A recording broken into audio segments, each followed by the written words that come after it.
All right, my brothers, good evening. This is Brother Jamala, also known as Brother Soldier 4D. Let's continue with the religious leadership. So the religious leadership, this is part 2. Religious leadership has been some of the obstacles that Jesus faced when he came, and they weren't prepared psychologically for Christ to do what he was doing because their heart was in disbelief. They practiced so much about the law that they were dealing with the external thing, that the appearance of cleanliness, the appearance of circumcision, the appearance of washing your hands, but they weren't really taking care of the wickedness and the abominations inside their heart. And that's what caused them to miss and not be able to see a good man when he came, a good man of God, a God-fearing man. So instead they criticized him because the devil had taken over them. And that's what happens with us if we're not careful. If we continue to allow iniquity and things to build up in us, we can't see the truth. Like that centurion that I mentioned in part 1, you can't see the need for people like you should, like that Good Samaritan, and you're not going to be able to help and aid in these evil days for the Black African struggle, because our situation is extraordinary, it's different. Okay, so when we talk about religious leaders and religious people, they can be some of the most dangerous. When they get off in left field, they can be some most dangerous, killing you thinking that they're doing God's service. You got a lot of that going on now. I'm not going to name the religion, but you got a lot of people killing folks in the name of God, thinking that they're doing God's service, and it had nothing to do with God whatsoever. Nothing whatsoever. You got enemies out here with armaments. You got enemies out here blowing people's brains out, and they don't even go and deal with them. They just going out and killing religious people. They don't go out and deal with the other type that's out there. So just another form of cowardice. But anyway, let's get back on these religious folk. These religious folk.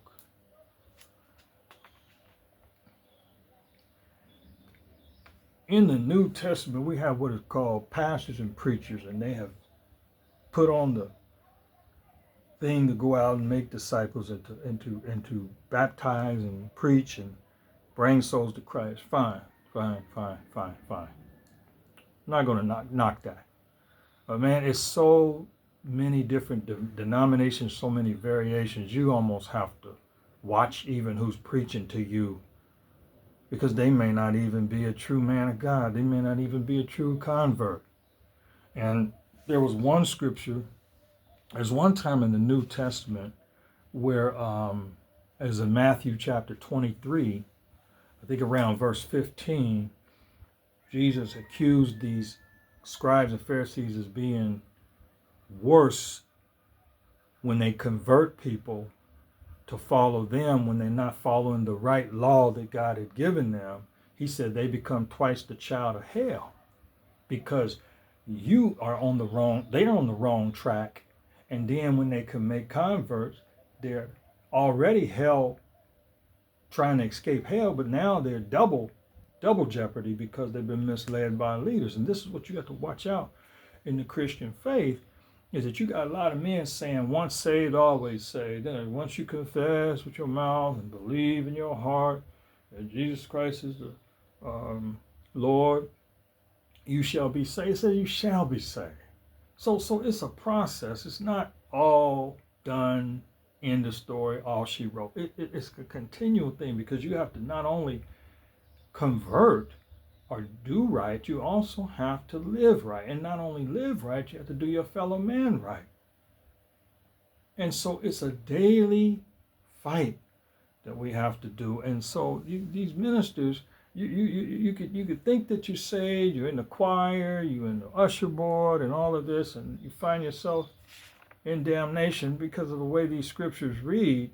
You can't take any of this stuff for granted, and you can't believe that any preacher that tells you that you once saved, always saved, or any preacher that tells you that all you have to do is A, B, C, and D, and then you're in. You know, I'm not trying to say that it's complicated, but I'm not going to say that it's just not what's that word? It's not a open and closed chapter situation. It's like if you read how he talked to how Jesus talked to different people in the Bible, he's telling that one woman at the well, go and sin no more unless a greater thing come upon you. Okay, so then and he also said to another group of people, search the scriptures, for in them you think you have eternal life, and such that be of those that testify of me or him. He said that testify of him. He said the people that are always saying, Lord, Lord, he said they won't always enter into my kingdom. So he's letting you know these are the things you should do in order to be saved, but he also letting you know that all the people who think they are not. So that's why they say work out your soul salvation with fear and trembling. So this again is a message to the believers. We don't want to miss the mark. We don't want to make the prize. We want to get in there. We want to be endured to the end. In one of my videos, I said it's a race within the African race, a race within the Black African race. He that endured to the end is the overcomer, not the swift and the fastest. He that endured. So if we're in this race, if we're in this struggle, and we have a job to do on this earth, and we do it well, and God gives his blessing on us, and we pass away from here, next brother should pick that torch up or pick that baton up and run with it too. If Garvey came in and tried to offer another solution for our struggle while we're here on this earth, a Garvey follower or someone else should pick that baton up and run with it. Same way with Dr. King or whatever he was trying to do. And I think that what Dr. King was trying to do is a blessed thing, and it let us know where we are, but it also let you know that total situation may not be able to work. And so we probably have to do some other things, sort of along the line with separating ourselves. If it has to do, we have to do that to survive, and we have to do that to have peace and not live with people who are on their way out of here. You might have to make that move. So don't disguise the limit. Don't limit your options. And you may not see a way to do it, but that's where your faith has to come in. But I'm just saying, these religious leaders have caused some bad damage because they have also taught self-hatred in the way that they teach their theology. You know, the way they promote like the color of white over black and evil, and white is good. These things are subliminal. These things get into your psyche, to your conscience, and make you start thinking, if you're not careful, ill will of yourself, depending on the way it came.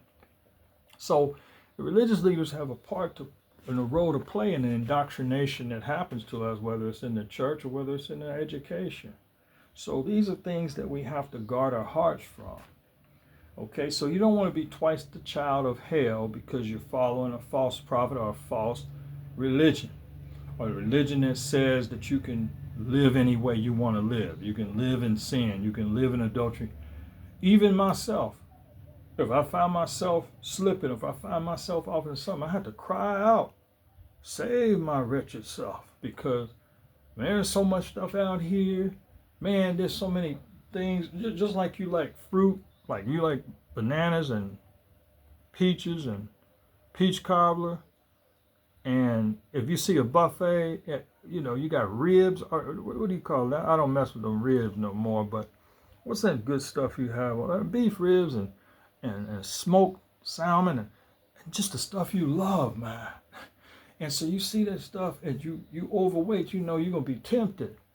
And so the Satan knows your lust, and he knows the things you like, so he's going to bring that buffet your way, man. And you're going to be like, Lord, I have to take a vacation. And I'm going to go over here and I'm going to feast on this, and I'll be back, man. I catch you on the rebound.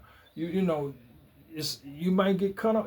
It's a life that has so many temptations to sell out and to be a puppet. So you have to resist these evils. You have to pray that you fall out in temptation. And now we have wickedness to such a great degree that not only in the religious leadership, you got men who are supposed to be public servants that wear a badge and don a uniform. They say they out there to protect, serve. Some of them guys are imposters. Some of them are not real police officers. They are mercenaries in hidden uniform. And Malcolm said the KKK in a uniform. You got so many different deceptions. You've got pastors that wear priest collars of nothing but the devil. Screwing women in the church. Screwing little children in like oh man, I am amazed that the host of heaven don't even bust through the cloud and just burn this whole place up. I mean, I'm just telling you, religion, it should be proper, but you got a lot of wolves inside the church now. So you got to watch out for how you're taught in school. You got to watch out how you preach to in the church. You got to look at how they're treating you economically in the system, how the government's treating you. And you have to look at all these different institutions in this society. And which one did I just miss? I said government. Oh, the family. The family's being attacked. You know, the family's tore up. So we have to look at this for what it is, and we have to deal with it. And let's also talk about this. The church seems to be in such a pitiful situation that you can only go to the church if you're a wise person and you say, okay, I know that holiness is in this church and I know they have a deliverance ministry. So I'll go over here and help me with my deliverance from my alcohol because I know they have a deliverance ministry. And then you might have to go to this other church over here because they got Jesus's the baptism proper, and they seem to understand what it means and how important baptism is. So you might have to go over there to get that. Then you might have to go over to this other church because they operating in the gifts of the Spirit, because the other ones are not. They sold off into tradition. And then you might have to go over to another church just with traditional dress code because everybody's wearing all these skin tight jeans and stuff, and they're trying to say that they are the children of God, and they have no standards in those churches. So it's almost like what one church has, the other one lacks. And so you have to piecemeal to try to get a full course life. And then just if that's not enough, they're anti-black, anti-African. So when you walk into that church, it's so westernized to the point where they don't think anything of Africa is good. They think it's satanic or that it's witchcraft because you're wearing a dashiki or you're wearing oh man, it's so messed up. So how you get a full package is very rare. Full package deal is very rare. You almost have to piecemeal your education. Let me admit to something that I want to say on this particular thing about religious leadership. I've learned a lot in the church. I've been in there over 45, 50 years, and I feel very comfortable in what I've learned, and I feel the same way about my African education. But I will say I hold a couple of master's degrees, I hold bachelor's, and I hold a couple of associates in different and various fields. But I have never, ever, in all of those courses, maybe one class that I can think of, or maybe two, out of all of that money that I put into the education and money that I've borrowed and money that I've only got two about something about African history or something like that. Everything about African and Afrocentric I had to study on my own because the system will not give you that, because that's what wakes you up. There was a time that I was in school working on my bachelor's and I got burnt out. I worked so hard for that degree, and it took me almost 12 years to get a 4-year degree because I was so burnt out. And once I got a hold of Dr. King and Malcolm X's sermons, it just empowered me to go back. And then I knew what I was doing, and I was able to go through it. No matter how many prayer lines I stood in, those men's messages got me on track. So that's when I knew that Afrocentric was very important. I have to close here. Peace, love, and God bless.